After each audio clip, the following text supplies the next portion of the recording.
বিরিয়ানি রান্নার জন্য প্রথমে 2 কেজি গরুর মাংস দিচ্ছি। এবার তার মধ্যে দিয়ে দিচ্ছি টক দই 100 গ্রাম, তারপর পরিমাণ মতো লবণ, তার মধ্যে দিয়ে দিচ্ছি বোম্বে বিরিয়ানি মিক্স। এবার পরিমাণ মতো তেল দিয়ে দিচ্ছি, তারপর ভালো করে নেড়ে চেড়ে নিচ্ছি। কিছুক্ষণ নেড়ে চেড়ে রাখার পরে এর মধ্যে দিয়ে দিচ্ছি মরিচের গুঁড়া, তারপর আবারও নেড়ে চেড়ে নিচ্ছি। এবার এগুলোকে কষানোর জন্য নেড়ে চেড়ে কষিতে দিলাম। তারপর আমরা চলে যাচ্ছি চালের দিকে। 6 কোটো চাল মেপে নিচ্ছি।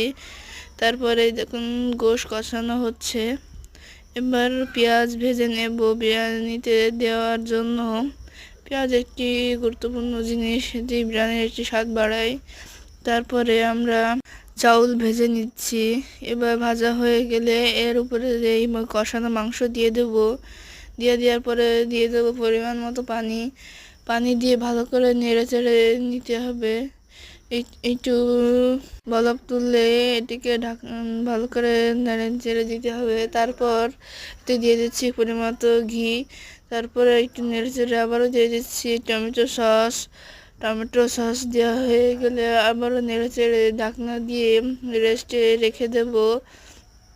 এবার দেখুন আমাদের বিরিয়ানি রান্না হয়ে গেছে। আপনার চাইলে ডিম, শসা, লেবু দিয়ে পরিবেশন করেছি। এবার আমি খাচ্ছি। আপনারা ভিডিওটি ভালো লাগলে সাবস্ক্রাইব করবেন।